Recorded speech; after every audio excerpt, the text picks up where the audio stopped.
UFO Channel.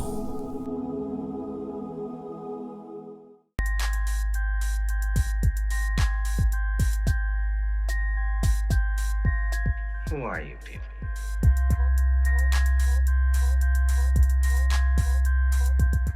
So what do you think is the biggest threat right now? I think the biggest threat's the FBI, the NSA, and their counterparts in foreign governments. I mean, these are all essentially, companies, right, that try to justify their budgets in various ways, often by scaremongering.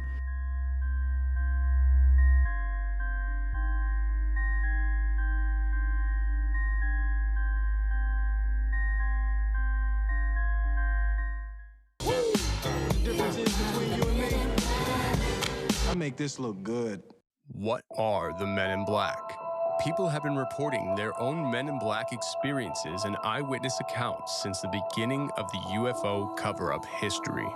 The burning question in most people's minds surrounding the infamous MIB accounts is, what are the Men in Black? Well, the Men in Black is a concept that's been in the UFO field since really the beginning of the UFO field, essentially. And there's a weird thing about it because there's always been two different components to this phenomenon. There are cases where a UFO witness or someone who has some connection to the UFO phenomenon is then accosted by usually two individuals, often in pairs, sometimes singular, sometimes even more than two, but often two.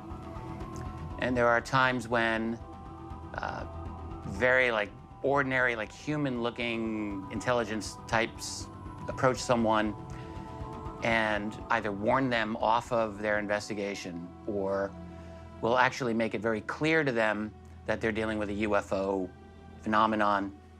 But in all cases, the idea is to scare off or intimidate the witness so that they don't pursue whatever it is that they're looking into. Yeah, it all seems pretty horrible, especially if they threaten you or threaten your family, and you're not sure if they're from another planet or not. Historical accounts of the Men in Black recall the overwhelming sensation of fear experienced by those who have had prior encounters with UFOs or something out of the extraordinary. This fear is a tool used to suppress an incredible UFO event from the public. What are their true goals? Are they outdated military relics from the past, or are they covertly influencing today's society through misinformation, fake news?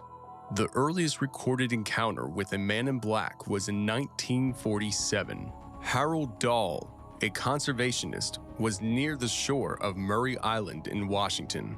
Dahl's job was to retrieve serviceable lumber that was often just floating around in the water back in those days.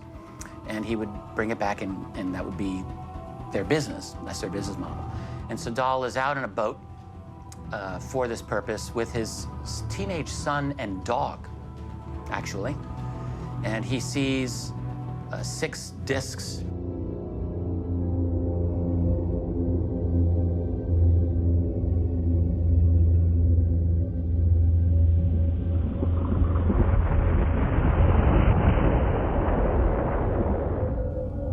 We're talking, this is June 1947.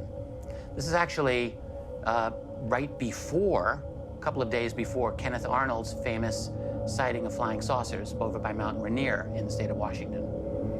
So just a few days before that, Dahl is out in his boat in the water, and he sees these 6 disc-like objects. One of them's in trouble.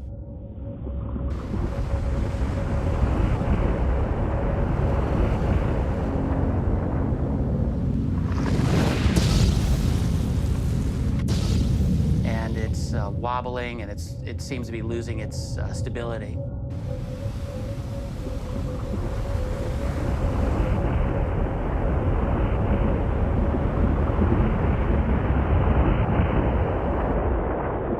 And the other discs come toward it, according to his description. And this disc that's in trouble releases material that almost looked like some kind of slag that is like a rocky type of material that comes out. And according to what Dahl said, some of this material hit his son, injuring his son's arm. and supposedly killed his dog. And then after the object lost its material, it regained its stability, and all of these objects then departed. So Dahl spoke to his supervisor, Fred Chrisman. Here's where the Men in Black scenario comes in with Harold Dahl. The next day, what it comes down to is there's a diner. There was a diner in that area where he's having breakfast the next day, and he has a conversation with this mysterious man he's never met before. Dahl initially expected this man was a lumber dealer, and he was expecting just to do a standard business arrangement with this guy. He dealt with strangers all the time who were interested in lumber. It turns out this man was nothing of the sort. This man then relates every single thing that had happened to Dahl the previous day. And he knew all about it, to Dahl's shock. I mean, that would be a shocking thing for anyone to experience. And this mysterious man essentially said, look, you're just going to leave this alone, and you're not going to pursue this in any way whatsoever if you know it's good for you. And so that's an intimidating experience for so many reasons. You can imagine poor Harold Dahl thinking, this is 1947. You're in America in 1947. You're not under the assumption that you're living in a surveillance state. And so you can imagine the shock he had to have felt thinking, wait, what? How do you know about anything that happened to me yesterday? So there's that level. And then there's the implied threat from this man, which just added to it. Dahl did not have in his possession the slag at the time. There was an enormous amount of this stuff. So, like, we're talking much more than any one person could carry around with them. The bulk of this ended up in the possession of Fred Chrisman, Dahl's boss. And eventually, the United States Air Force sends 2 men to investigate and retrieve whatever this material is. And they actually do get to do this, and they load all of this slag material onto a Air Force transport. Actually, this is Army Air Corps at the time. This is just before the Air Force has become an independent, unified entity separate from the Army. So they come up from McCord Airfield in California to acquire this material, and they do. And on their way back from Maury Island, their plane catches fire and goes down, and they die. That's what happened. And after that, I don't know what happened to the slag material or whatever this was, but their plane crashed. What is the true mission of the Men in Black? Is it the suppression of information regarding UFOs and extraterrestrials? Or is it to aid them and further their agenda? Well, let me tell you, Jim, I've had visits from government agents, various alphabet-type organizations connected to the work that I do here. And they are, even though they seem easygoing and very nice guys, there is no question about it, Jim. I'm just talking about normal government agents here. In black suits, you know they're carrying, they've got a sort of a serious, we're here and you don't want to mess with us kind of attitude about them. And even though they're very nice and very calm, there's no question about the fact that there is an aura of intimidation that you could cut with a knife. So relating to the story of a man named Albert Bender, who also had a very interesting experience, which actually coined the phrase Men in Black. Bender was one of the earliest organizers of kind of civilian UFO groups. It was the International Flying Saucer Bureau. It was a publication that was quite successful by 1952 standards, you know, printing out the publication, mailing it out, and getting subscriptions that way. It's not easy. It wasn't easy to do back then. Albert K. Bender founded the International Flying Saucer Bureau in 1952 during the big UFO flap. Now, this is a phenomenon that he had been studying and following for years and decided that there needed to be one centralized location to put all of this information that had been gathered. But he was doing a pretty good job. Now, 1952 was a very big year for UFOs in the United States, a very, very big year. You know, according to Project Blue Book, which was doing investigations and taking reports, that was by far the biggest year they had. Yeah, you could say the Project Blue Book was, you could say the first ATIP, you know, the Advanced Aerial Threat Identification Program that we've learned about since then. But in Blue Book, they had over 1,500 UFO reports for that year, which is all pre-internet. To get that many reports that people send in that's a lot. A lot of those were very intense military encounters, like very well documented. This is the year that, for 2 weekends in a row, flying saucers were seen over the Capitol in Washington, D.C. that summer. It was the summer in which the United States Air Force held an enormous press conference all about this. It was a year in which, if you were to go into Wright-Patterson Air Force Base's Project Blue Book office, according to Edward Ruppelt, who was running it back then, he said, if you were to come in here, you would have thought there was an invasion underway. It was that intense. There were a lot of people in the military who actually believed that the secret was going to come out that year.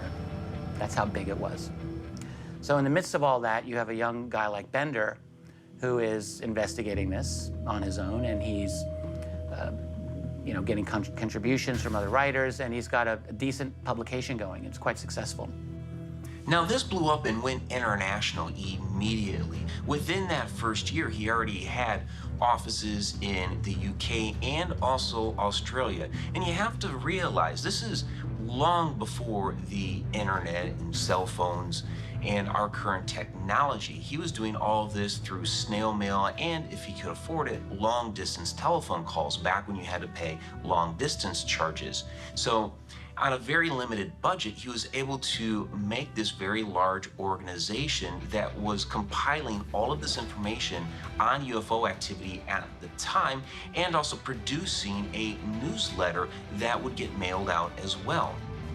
And then, seemingly out of the blue, in March 1953, he just shuts the whole thing down and just runs away. And no one hears from Albert Bender. He just makes this quick announcement, I'm done, we're not doing this anymore, see ya. Nobody really knew what truly happened. Gray Barker, a writer and publisher at that time, also involved in the UFO community, tried to get some details out of him and published a few scant details during the mid-1950s, but never really got a clear answer. But then in the early 1960s, a little over 10 years later, Gray Barker published a book by Albert K. Bender called Flying Saucers and the Three Men, where Albert K. Bender told his story about what had really happened to him. And 9 years after that, in 1962, Bender wrote a book called Flying Saucers and the Three Men, and he gives the story about why this all happened. Why did he shut it down in 1953? And here's where we get into a definite paranormal description of the Men in Black. Now, what Bender claimed is that he started being visited by three strange men. He would go into his bedroom at night, and all of a sudden, three shadowy figures would materialize through the walls. Now, these figures were very dark in nature. They were wearing hats, almost like a fedora style, and they had glowing eyes. Now, when I first heard this story, coming from a paranormal background like I do, I immediately thought of shadow people, the hat-wearing shadow entities that many people talk about observing and having interactions with. Now, Albert K. Bender believed that these were actually extraterrestrials, that they had come to warn him off of all the work that he was doing, and these guys are the reason why he disbanded the International Flying Saucer Bureau. Now, other people hear this story and they believe this is a Men in Black story, that it was the Men in Black that had arrived and warned him off of all of his flying saucer research. Now, with Bender, what he believed that these entities were, that they were ETs, they were extraterrestrials from some other world that had come to our planet to harvest resources down in Antarctica, where they were harvesting these resources out of the water. They were here on a 15-year mission to do so, and Albert Bender could not say anything about the true nature of what he had observed, who he was interacting with, and why he had disbanded the International Flying Saucer Bureau until these ETs had left Earth, which is why several years later in the 1960s, he came forth with his story and published the book through Gray Barker. He noted that they had red eyes. So anytime you're going to see a being that can mysteriously enter your room and they've got red eyes, I think the implication is going to be that these aren't quite from our neighborhood. They're from somewhere else. So Bender, you know, it's tough enough for people to accept this ordinary paranormal element of the story. I mean, that's difficult enough. Then he added that they gave him, well, they gave the reason why he couldn't investigate this. And they, according to Bender, they said, well, we're mining in Antarctica. And this is very important, and we don't want you to disturb this and cause us any trouble. And they gave him, according to Bender, they gave him a medallion and stated, when this medallion disappears, that will mean that we're gone. And then you can talk about us. You cannot talk about us until then. And according to that reasoning, the medallion disappeared, I guess, in the early 1960s, prompting Bender to write his book, which was published in 1962. And, you know, I mean, it's not difficult to understand why people would have a very hard time to believe that. Where's the evidence? Oh, well, the evidence disappeared. No medallion. Antarctica, like, especially in 1950s, and, you know, there would be no reason anyone would possibly think that there was work going on in Antarctica, the most remote, desolate part of the planet. Pretty fantastic. Nowadays, there's all kinds of talks and rumors about Antarctica in the UFO field. It never stops. Fully illuminated round object was hovering silently over the missile silo and shining a light down onto it. And then from this dead stop, it shoots off to the east, just like now you see it, now you don't. This planet is being visited by beings from another world. In 1964, Dr. Robert Jacobs was in charge of the optical instrumentation of ballistic missile testing. There, he recorded footage of an ICBM and was surprised to find the extraordinary.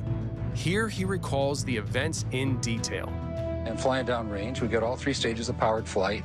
And as the dummy warhead and the package flew on down range, we were all celebrating the fact that we had seen the thing and accomplished the mission.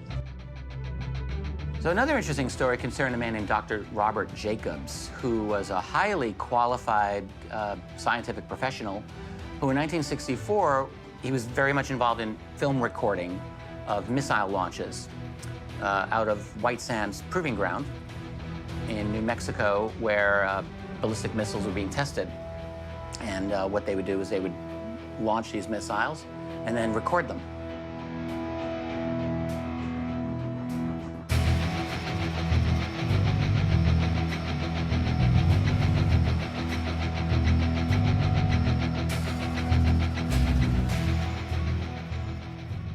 And flying downrange, we got all three stages of powered flight. And as the dummy warhead and the package flew on down range, we were all celebrating the fact that we had seen the thing and accomplished the mission. When I got back to the base with the film the next day, I was called into the office of Major Florence J. Mansman, and there were three people in gray suits standing in there. There was a 16mm camera and a screen setup. Major Mansman said, "Lieutenant, sit down and watch this." And suddenly he said, "Just watch this." And as I watched, the warhead, the dummy warhead, the chaff that was put out in front of it as the decoy to deflect the Russian anti-missile tracking radar. And during one of these tests, the missile just went completely haywire and didn't perform as expected. It crashed. And on review of the film the next day, what Jacobs and his supervisor, was a major, noticed that there was an object, a UFO. Everything was flying along, and suddenly, in the same direction this stuff was flying at about 8,000 miles an hour, an object came into the frame, shot a beam of light at the warhead, flew up to the top, shot another beam of light at the warhead, flew around the direction it was flying, shot another beam of light at the warhead, flew down, shot another beam of light at the warhead, and flew out the same way it came in. Well, I don't see it. Why didn't you see this when you were shooting it? Well, it was 600 to 800 miles away from us. Like a saucer type of an object that was clearly interacting with this missile. And it was when this object appeared, the missile went, and I think it shot some like a laser or a beam. I think it was a very well-defined laser type of a beam that was directed at this missile. And at that moment, the missile went off course and just crashed. Well, first of all, the Major Mansman said to me, "What was that? Were you guys screwing around up there?" I said, "No, sir." And he said, "Then tell me what that was." And I said, "We got a UFO." After choosing to discuss the event, Dr. Jacobs reports disruptions in his daily life. People calling at all times of the day and night, threatening his life, which has escalated into property damage. Intimidation is one of many techniques used to instill fear. And he said, "Lieutenant, you are never to speak of this again. As far as you're concerned, this didn't happen." Eventually, Major Mansman confirmed Dr. Jacobs' claims of a UFO interacting with the ICBM. The Major also disclosed that 2 agents who were not the CIA took the footage and altered it. All film evidence of the UFO and its interactions with the missile were missing. The Major reported that one agent said to him, "That leaves you off the hook, but not off disclosure." Understood? Somehow the Major had said to Jacobs that these men told him they erased the flying saucer from this film. And they said, "You're off the hook, but you're not off of disclosure." In other words, you're not in trouble now because we've cleaned the film up, but don't you talk about it. So that's 1964, and Jacobs, then you fast forward to the Disclosure Project with Dr. Stephen Greer. We're talking late 1990s now, when Jacobs did an interview with Greer and talked about this event.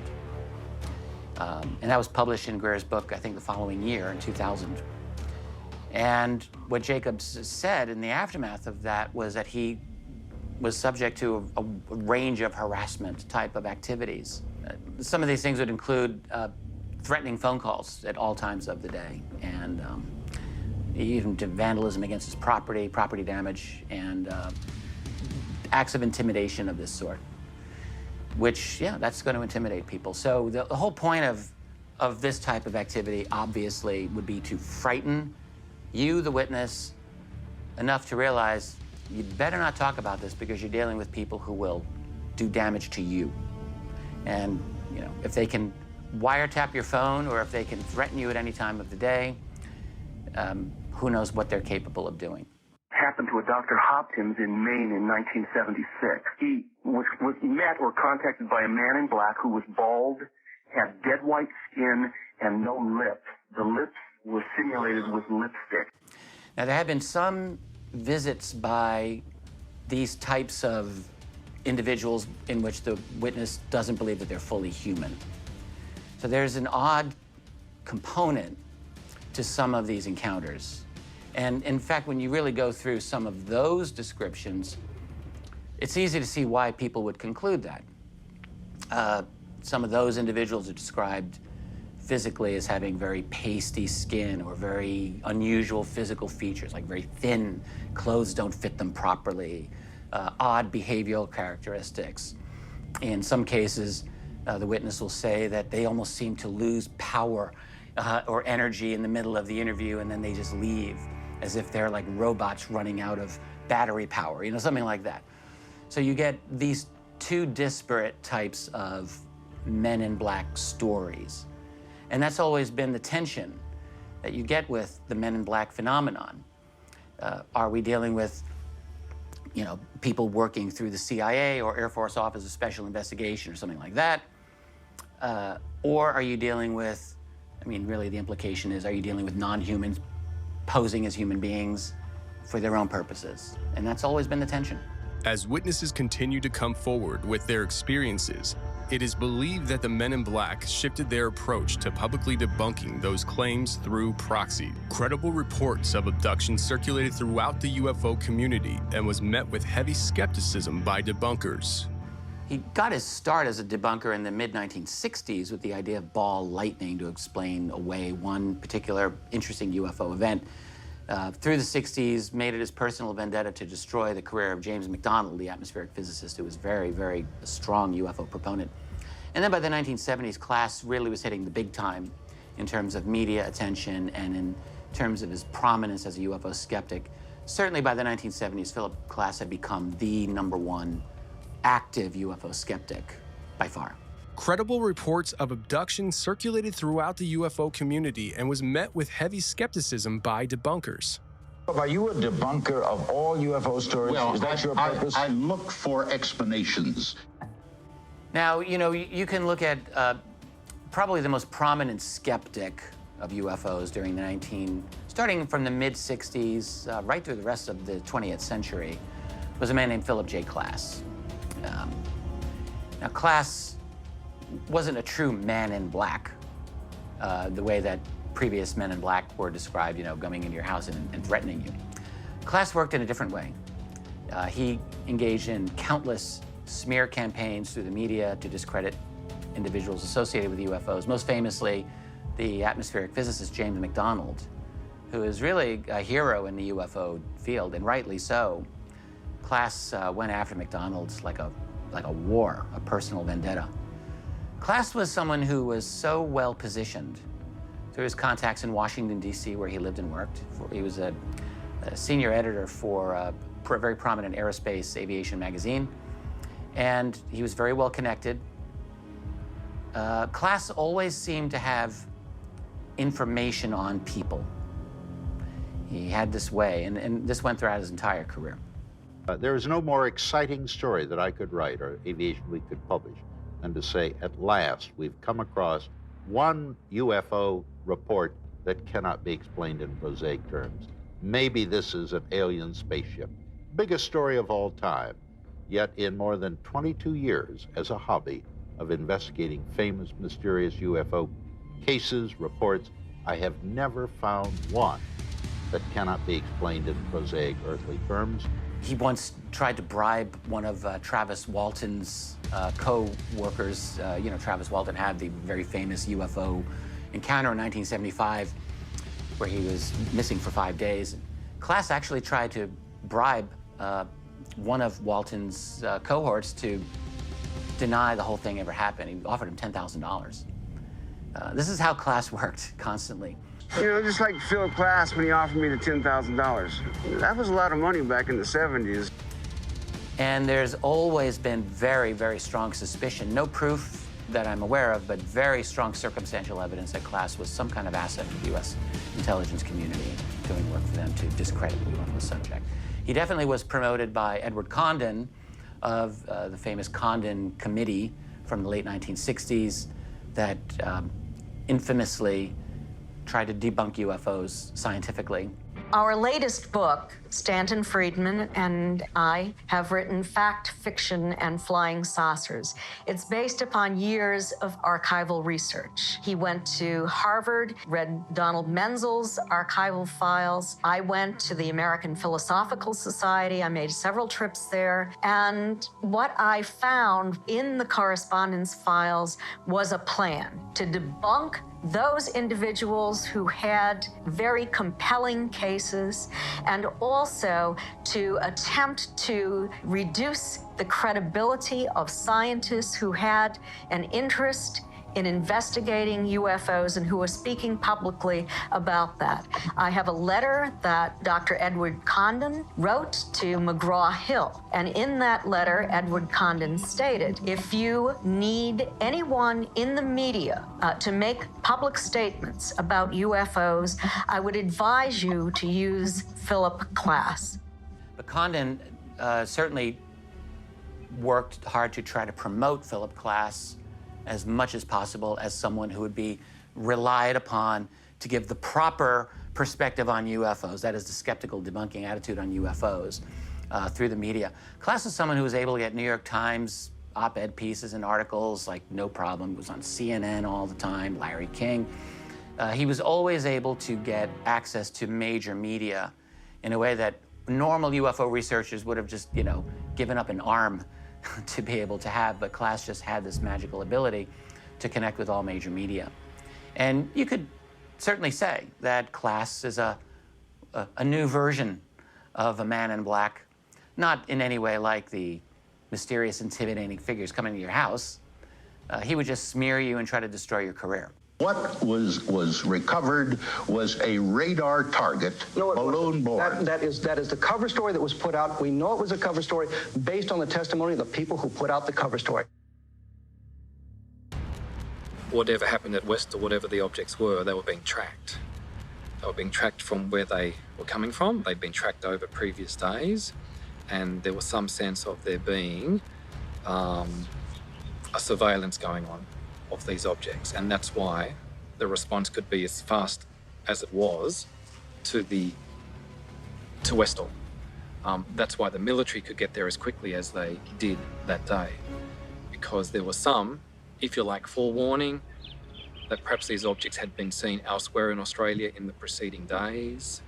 Certainly we have the famous photograph of a UFO taken in the suburb of Baldwin, about 20 kilometres from Westall, just 4 days before the Westall incident. And that photograph was leaked to a Melbourne newspaper, the Herald, and published, and caused a huge furore at the time. So much so that the person who took the photograph himself, even though he didn't want it published in the newspaper, he gave it to a friend who leaked it. He never wanted it made public, but it was. And it then resulted in the Air Force visiting him at his home. An interview was held with him. And he claims to this day that he thinks the Air Force was so concerned about that photograph going into the newspaper was because it showed the object that was seen at Westall 4 days later. Or there was some connection with whatever that object was that he caught in his Polaroid photograph and with what happened at Westall. So that's an ongoing mystery. How could it be that an object of unknown origin, an object that flew in ways that were completely inexplicable to anybody who witnessed it, how there could be such a rapid response by the military, whether it was the Army or the Air Force? There's another very interesting case in Australia, outside of the city of Melbourne, in the south part of Australia, in a town called Westall.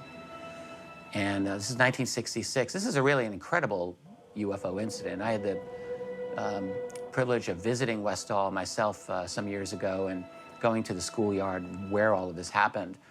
And the story was, you have all the kids run out of the school because someone saw this UFO coming over the property there. So you got 200 kids of all ages and teachers. There were adults and youths that were watching this. The object, by all of the witness accounts, either landed or almost landed on the property, like very, very low. In fact, one girl, she was at like in junior high school age, I think she was like 12 or 13. She got the closest to it, and according to the witnesses, like she was not ever seen again. She moved far away after this. That's an odd thing. But what we know for certain, there was a science teacher named Daniel who stated that these looked like Australian Air Force came to his house. And there were 2 of them, and they absolutely threatened his career and possibly his freedom if he was to continue talking about this event. Like they made it clear in no uncertain terms, you're not going to talk about this or you're going to have some serious repercussions. Remember, the military arrived. The emergency services arrived. There was a response by police, the fire brigade, by the Civil Defence Organisation. There was a response by the Commonwealth Police. There is a report from a witness who was a news stringer at the time that a cordon was thrown up around the streets of Westall by police officers in uniforms that were a little unknown to him, using vehicles that were a little unknown to him, but they looked like police officers and police vehicles. And when he returned to the TV station later that day, he was informed that, yes, they were Commonwealth police officers, not Victorian state police officers, but Commonwealth police officers. So it looks like there was some involvement at that level as well. While I think that it might have started out with a paranormal element, I think it may have been that the government tweaked this and they used it as a psychological operation or a test tube to try out various forms of psychological control. Japan Airlines Flight 1628 en route to Tokyo from Paris when the crew noticed 2 UFOs with flowing lights which flew next to the plane in patterns and speeds which were unachievable with modern aviation. The controller had asked the military man, do you see anything? The military guy says, yes, I have a target at such and such. 1 o'clock and 8 miles from the Japanese pilot, 747. The military man said something like, yeah, I see him 35 miles north of Anchorage. And who's that at 11 or 1 o'clock in his position? And the FAA controller said, I don't have anybody. Do you have anybody? He said, it's not mine. And he came back and said, we have no traffic here. And a couple times during the operation, the Japanese pilot would say he's now at 11 o'clock, he's now at 1 o'clock, he's now at 3 o'clock. He was bouncing around, this guy here. And when he would say that, the military guy would cut in and say he's now at 2 o'clock or 3 o'clock, and he would confirm the position. The military controller has what they call height-finding radar, and they have long-range radar and short-range radar. So if they don't catch it on one of their systems, they catch it on the other. And if you listen to the military man, at one time he said, I have it on the height radar or my range radar, whatever he called it, which indicated that he had a target on his system. Oz wouldn't record it. While they ran through for the best part of 31 minutes, the UFO would be in one position or the other following our Japanese 747. After a while, they changed his altitude. It still stayed with him. They gave him a 360. When you're a 747, you make a 360, it takes you a few minutes to turn around. You cover a lot of space. It still stayed with him. It was either in the front, on the side, or behind him. 10, I approve 1628 to make deviations as necessary for traffic. The traffic stayed with 1628 through turns and descents in the vicinity of Fairbanks. There's another very interesting, we can call this a Men in Black incident in a way. And by the way, relating to that encounter, good old Philip J. Klass was able to work his way with his organization, which was called SciCop, the scientific committee to investigate claims of the paranormal. They have a different name now. And they were able to get a piece in the New York Times, during all of that to debunk the whole thing and say, well, it was just a planet Jupiter. You guys don't know what you're seeing. You made a big mistake. But in 1986, we have an interesting occurrence. On November 17th of that year, there was a flight called JAL, Japan Airlines Flight 1628, from Tokyo, and they were going over the Arctic Circle area, actually flying down over the state of Alaska, when this entire 29-minute recorded incident occurred, in which this airliner was accosted by an enormous, absolutely enormous object that there's drawings of it by the pilot, whose name was Kenjiro Terauchi. And it's almost like this massive, like the planet Saturn. It's like this big, big, roundish object. They're watching it, and they're scared out of their mind. And they've got it on their airborne radar. The ground radar also is tracking this thing. And as I recall, at least one other airliner in the area saw this thing visually. So there's lots of data points here. What's interesting about this case is that they're flying side by side, this gigantic object, and it releases a smaller object, or at least I think it must release it, because this smaller object gets in front of their cockpit. And in fact, it's two of them where their cockpit is bathed in this green light for a while. But as they're flying, these objects are pacing them, like they're in front of the cockpit. And with maneuverability that's, like, there's no way to explain how these objects could do the things that they're doing. They eventually depart. You can imagine the fear. So Terauchi is getting permission to try to move his aircraft differently just to get away from this thing. And the entire experience lasted for 29 minutes in terms of the actual observation. The next day, I got a call from someone with the scientific study group or the CIA. I'm not sure who it was the first time. And they wanted to know, they had some questions about the incident. And I had said, I don't know what you're talking about. You probably want to call the Admiral.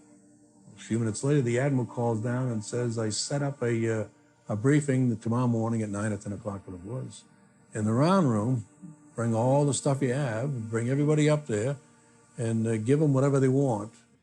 So that's interesting enough. In the aftermath of that, there was an FAA, a Federal Aviation Administration meeting, where they're discussing this. They've got all the radar data. In this meeting, and this is now according to one of the men who attended, his name is John Callahan, and he was an FAA senior official with the Federal Aviation Administration. And so what happened, according to Callahan's very vivid, explicit testimony, was that at one point these two men in dark suits enter the room. No one knows where they're from. Is it assumed that they're from CIA? I don't think that's ever made clear where these guys are from. But they come in and they confiscate all of the data, and they are warning everyone, you are never, ever, ever going to talk about this ever again. We're taking all of your evidence. Callahan kept his copy. That was the thing. He didn't give it up. He didn't let them know. They didn't ask. I don't think they asked him directly for it. And he just kind of slid below the radar, as it were, in this meeting and left it with his copy of the radar data. And it was about 13 years later, I think, in the late 90s, where he is interviewed by Stephen Greer of the Disclosure Project at that time and told his story.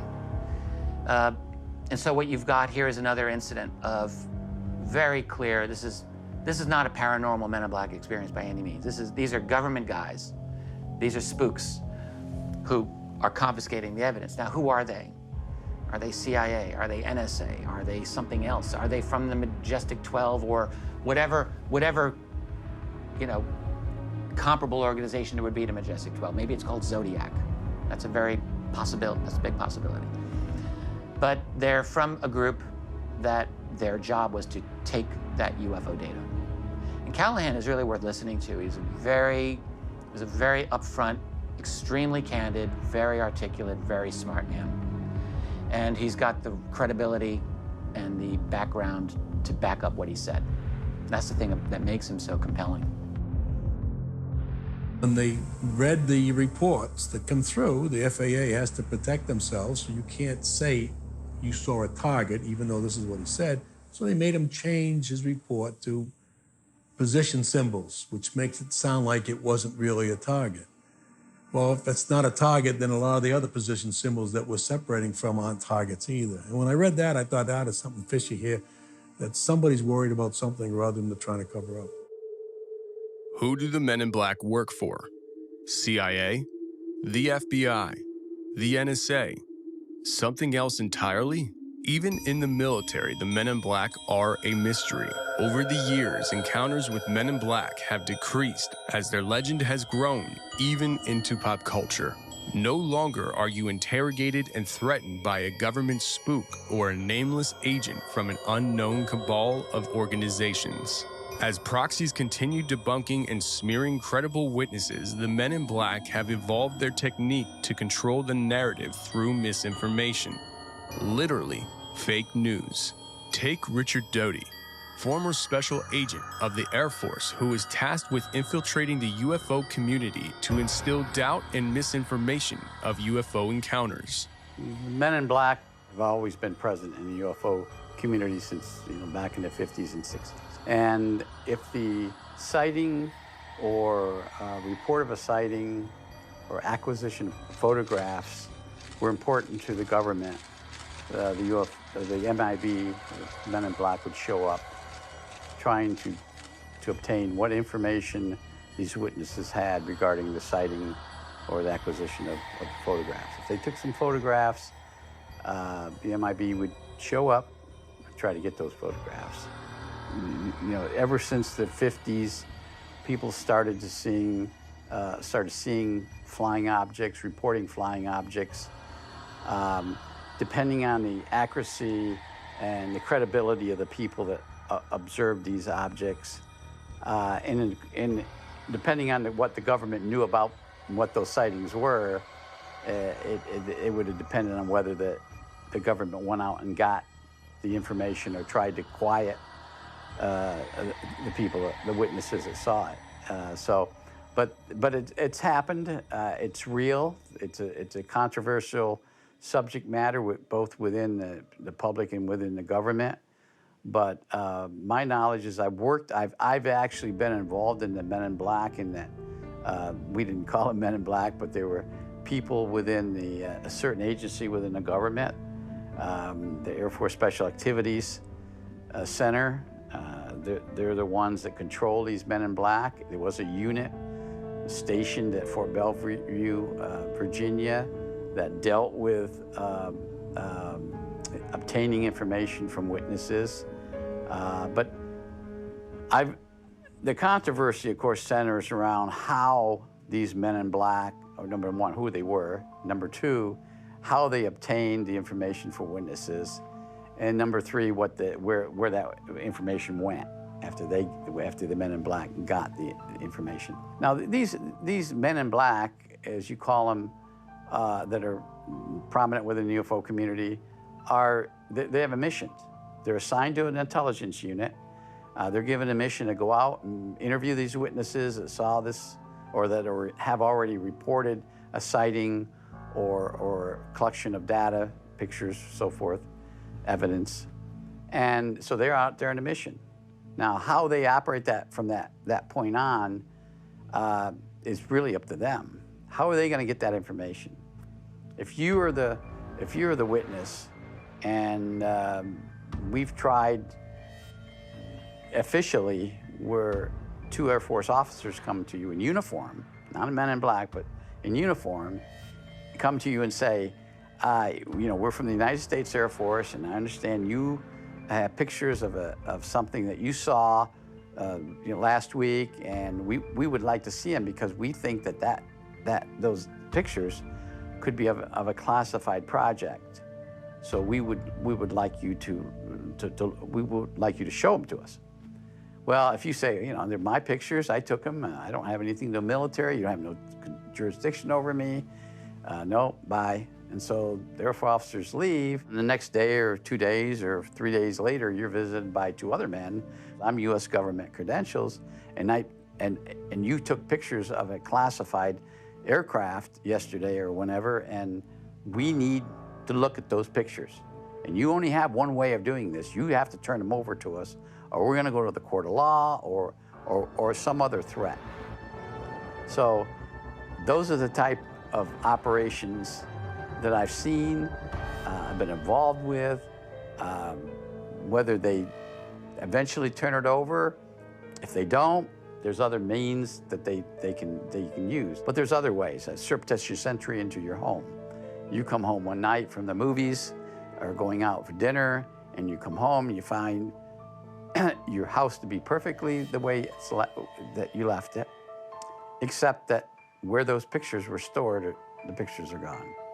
Or the opposite will happen. You'll come home, the window will be broken, we had a burglar, and they stole this, they stole my television, they stole this, and they also stole those pictures. Now it looks like a burglar. So you call the local police and you tell the local police, and the local police is going to say, well, so you had pictures taken, there's nothing we can do about that. Jody, my girlfriend, woke up frequently seeing tall, black figures in the room looking down on her. Other times it would be simple mysteries, such as coming home to an apartment that had obviously been tampered with. Paul Benowitz was a successful entrepreneur and scientist who lived in Albuquerque, New Mexico. There, he unintentionally stumbled into radio transmissions from a secret military base just beyond the border of his city. Later, this base would become known as Dulce Base. Benowitz was then contacted and influenced by Richard Doty. Little did he know he would become a victim of a mass misinformation campaign that would end in tragedy. Now, there is one person who has called himself a man in black who's very well known in the UFO community, and that is Richard Doty. Now, Richard Doty was a member of the Air Force Office of Special Investigation, AFOSI. That's like the Air Force's, their version of the CIA, you could say, their intelligence agency. Part of his job was to protect U.S. Air Force technology, secrets, and things like this. And one of the things that the Air Force would do to protect those secrets is, like there's one instance that I know Doty has talked about in which there is a crash of a secret experimental aircraft, and witnesses actually had photographed it, and you have a situation of AFOSI going to meet with this witness and to say, look, this is a UFO, or let them believe it was a UFO and confiscate the images, rather than let them know, yeah, you actually photographed something that we're building that we don't want anyone else to know about. Don't you think it's a UFO? Did you ever see a craft that operated like that? You just have to put that idea in their minds. And I go back to the Paul Benowitz case, which I was involved with. Paul was already a believer. And what he was doing is he was taking pictures of the U.S. Air Force highly classified drone projects. The project was highly classified. I went to Paul, and Paul was already a believer. He was already a member of MUFON. So it was very easy for me. I said, what do you think it is, Paul? He said, I think it's a UFO. I think it's alien craft. I said, you know what? Could very well be. That's all I had to say. And Paul ran with it and believed it, and the rest is history. You can believe this or not. At least some of those things that witnesses photographed were not ours, and they were not Russian.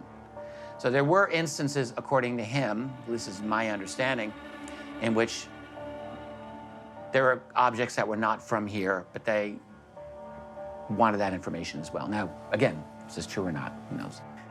We were able to, and this isn't classified anymore, one of the things that Paul Benowitz had also kind of stumbled into by recording signals was our ability to shoot a laser at a ground-based laser station up into space, and as the Soviet satellite came over, that laser would hit the lens and blind the satellite while it's going over a certain base, preventing that satellite to take pictures of a base. Now, there was a satellite base at Kirtland Air Force Base and one out at Groom Lake. It was actually two out at Groom Lake, one at their different locations.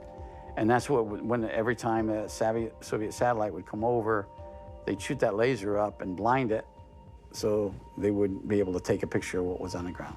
But here's what we know about Mr. Benowitz. He was a very smart, capable defense contractor. He lived in Albuquerque, right by Kirtland Air Force Base, by the Manzano weapons storage facility, which is very important. And his office was right across from there. And he witnessed things that he believed were very strange. We're talking 1979, 1980. And Benowitz was a real patriot. And he contacted the Air Force. He said, look, I'm recording things over there that these are like UFOs. And he openly told them, I think we're talking November 1980. And this is when Doty gets alerted to this, and he is sent along with other individuals. Doty's not the only one. They go to visit Benowitz to find out, like, what does this guy have? And the reality, apparently, is that Doty and Benowitz became genuine friends. I mean, probably his job was to befriend Benowitz, but I do think that they actually ended up liking each other. But Doty was working Benowitz, and his job absolutely was to protect any secrets that the folks over at Kirtland needed him to protect. That was his job. So, according to how Doty has often told this story, and I think this part we can say is true, Benowitz was a very, very strong UFO believer to start with.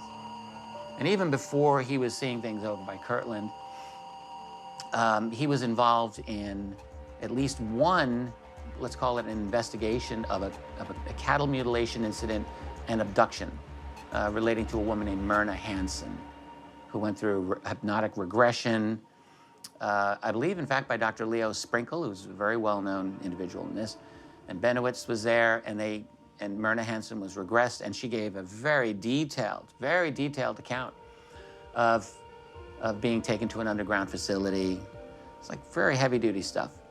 So Benowitz was deeply involved in all of this. Then he sees so he sees things, and he's recording emissions that he believes are like a form of alien communication. So with that, Doty and his team go to talk to Benowitz. And did Doty explicitly give Benowitz false information, or did he show Benowitz things and let Benowitz draw his own conclusions? I think definitely the latter happened, and maybe some of the former happened also. For example, there was one story where Doty took Benowitz to Dulce, New Mexico. Now, Dulce has a legitimate history of bizarre cattle mutilations and UFO activity. I've been there myself, and in fact, I spoke to members of the Gomez family in Dulce some years ago. And this is a family that lost, I think, over 50 head of cattle to mutilations during that period of time. There's reason to think that it might be beyond human, and there's reason to think that there were definitely human intelligence operators there as well. There's a lot of strange things that happened over at Dulce. So, and over at Dulce, you've got Mount Archuleta and Archuleta Peak. Yeah, I think that's it. So there's these two large structures there, and there have long been rumors of underground facilities there, and in fact, I think that there probably were underground facilities there. I recall distinctly speaking to Edmundo Gomez many years ago. He was the son of the senior Gomez at the time, and Edmundo told me, he said, look, in the early 70s, we could hear all kinds of construction sounds coming out of there, and we all believed, he said, that there was some kind of construction going on at Dulce. That's his opinion. In any case, Doty at one point takes Benowitz either on a helicopter or aircraft, I can't remember which, and they fly around Archuleta Peak. And Benowitz draws the conclusion that there is an underground base there. And according, I think this is how Greg Bishop wrote about this in his study of this called Project Beta, that there were like these fake artifacts put up by the Air Force to make Benowitz think that there was all of this activity going on, and make him think there was a big UFO thing happening there. And also to lead him away from his fixation on Kirtland, to get him to look at Dulce. That was part of this, at least according to Bishop's research. Roger, we copy. We're moving in forward. Penniston never talked about any of that taking place until after he went under hypnosis, and that's when it came out that he had sodium pentothal used on him, and he was interrogated. But he told them what happened and wrote it down, and they came back and gave him a statement on what he was going to give to the command, the chain of command. On December 26, 1980, Great Britain's most notorious UFO incident occurred at a United States Air Force base in Rendlesham Forest. Security personnel Jim Penniston, John Burroughs, and Edward Cabansag were alerted by radio that a UFO was seen moving in the forest on the perimeter of the base. They made their way out to the edge of the forest, and as they made their way in, eventually they stood right in front of something they could only describe as being from out of this world. This small triangular metallic craft had strange symbols etched into its surface. It emanated a vibrant glow that lit up the canopy of the forest, and it was almost soundless.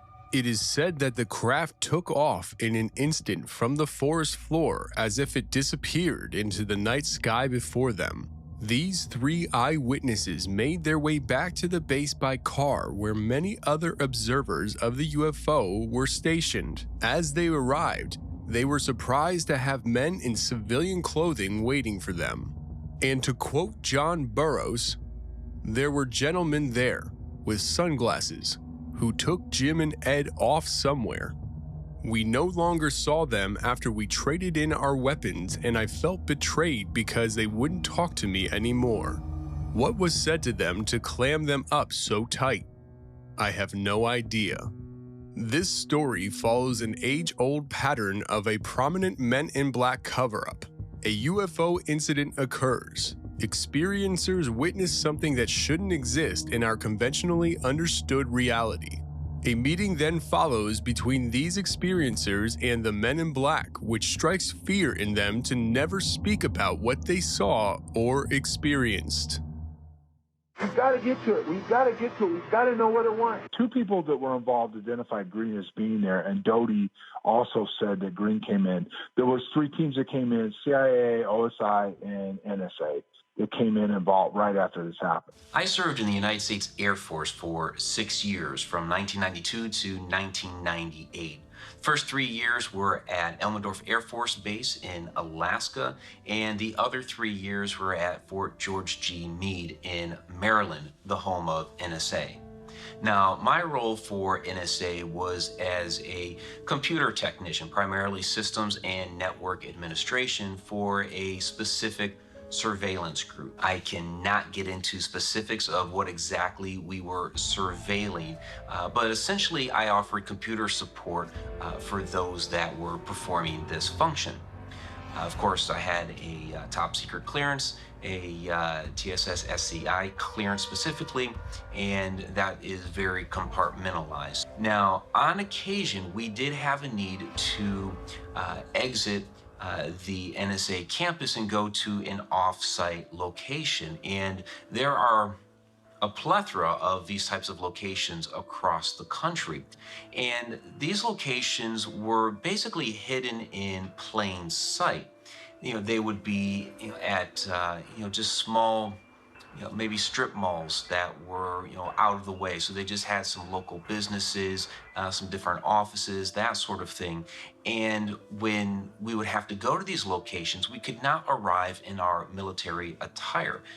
They did not want it to be known that this was actually a government operation and the military was involved. So we are required as protocol to dress in black suits and a tie to go to these locations. And I've got actually an email from one of the OSI agents that was involved that confirmed all this.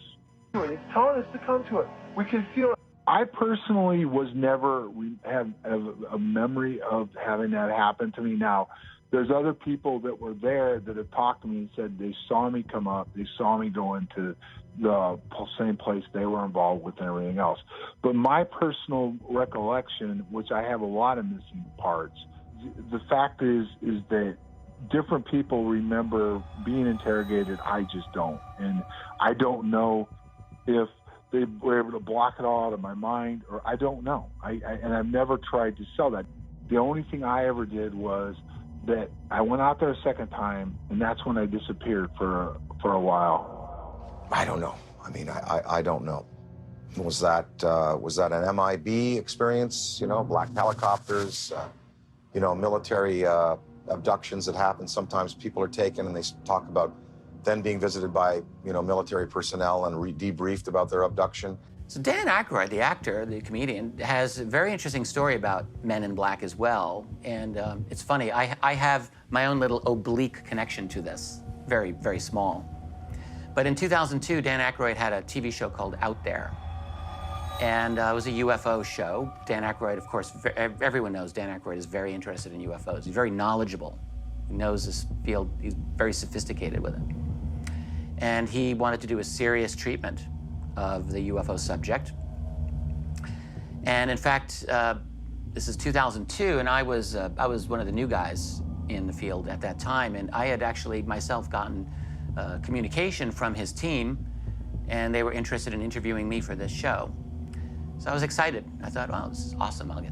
Maybe I'll get to meet Dan Aykroyd, And then I discovered, no, the show fell through, no more, and I won't get my opportunity. So what's interesting is that the day that show was canceled has a very interesting story. So according to what Aykroyd said, he's out taking a break, having a smoke outside, and there's a very unsettling man in black who's at some distance, but I don't think that far, who's staring at him. It's unsettling to Aykroyd. The man is dressed in black. He's got a black car. He looks away and then looks over, and the man and the car are gone. Apparently in such a way that it didn't make sense to him, that it just disappeared in such a way. Right after that, right after that, he's back inside. He gets a phone call from his producer, who tells him, without an explanation, by the way, that the show's been canceled, no more shooting, it's over. End of story. Big mystery. It was, oh, hi, Brittany, sure. Oh, of course, I'd love to. Guy gives me a dirty look. Oh, well, sure. Car gone. That's what happened. And then 2 hours later, we were told we were not to continue taping, and the show was canceled, and none of them would air. I don't know. I mean, I don't know. Was that an MIB experience? So there's a very interesting, let's say creepy video that is available of two apparent men in black. And this has to do with an event that took place at Niagara Falls. Now, I don't know the date of this. The video itself was posted to YouTube in 2013, and it's very interesting.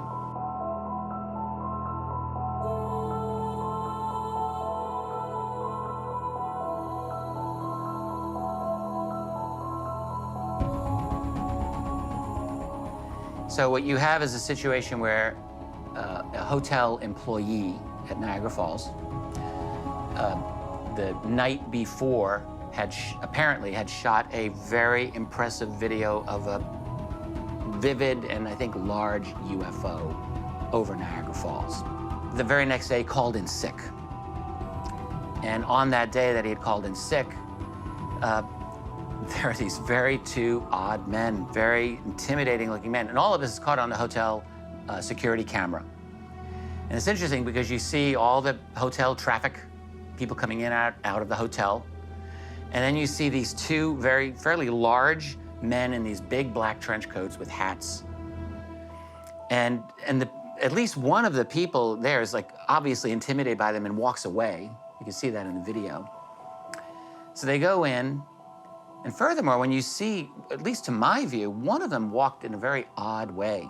Like his feet were not positioned the way that you would normally see. If you look carefully, like his feet are positioned in an odd way. In any case, what's interesting about the video is you have one person primarily, but there's two people in this video talking. But these are the hotel employees, and they're describing what happened in this encounter. And essentially, they come in and they're looking for this employee who's not there. And they scare the hell out of this one woman who's working there. She gets to deal with these two giant men in these big black trench coats with these enormous blue eyes that never blink, according to her. And they're scaring her to death, asking for this guy. And she actually just broke down crying during the encounter, apparently. According to the person telling the story, who's another employee, a coworker of hers. They wanted this film. They wanted this video. And they, what's very interesting is that you've got this recording on a hotel security camera. And the only,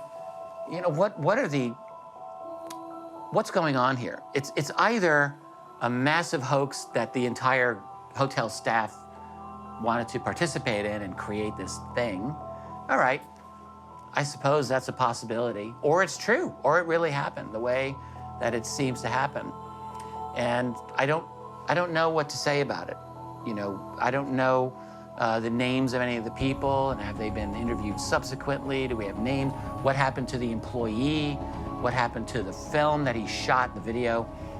There's a lot of unanswered questions in this story. Like, we just have to acknowledge that. On the other hand, when you look at this, you listen to it, look, I just have to say, it sounds potentially believable. And I have to leave it at that. I don't know what my full determination is on this for all time, but I certainly will admit it catches my imagination. It really makes me wonder if it actually did happen. And he said they were wearing black suits, black trench coats. They were wearing like the old-fashioned Federo hats. They had extremely, extremely pale skin. And he said they came in and they asked for you. And I said, I'm sorry, he's actually not working today. And it seemed like they didn't believe me. So they started to walk around the hotel. And shortly after, they went to the tour desk. But he goes, they freaked me out. And I really wanted to tell you that there are these weird guys in here looking for you. UFO encounters have been mired in suppression, skepticism, and covert tactics termed the truth embargo. This truth has now been considered credible and worth investigating by the Department of Defense. A recent news release indicates the military is again funding research to the UAP, otherwise known as the UFO phenomenon. If there is a long history of information suppression quite evident, then should we trust the newfound interest in the UFO phenomenon by the U.S. government? Should witnesses and experiencers be the ones in which we look to for information regarding this reality? Perhaps the government should be the safe place to consider relevant information on the topic. If that is the case, then the U.S. government will have to regain the public trust and undo decades of the truth embargo enacted by the Men in Black. The government would have to admit to the said suppression of information in the past, provide reparations for those targeted by the Men in Black, release all the credible documentation that has been scrutinized by the U.S. Department of Defense over the past 70 years, and finally, provide a clear explanation for how this should affect everyone's belief system going forward. We are not alone. The real question is, will the powers that be ever stop using Men in Black tactics to control the narrative?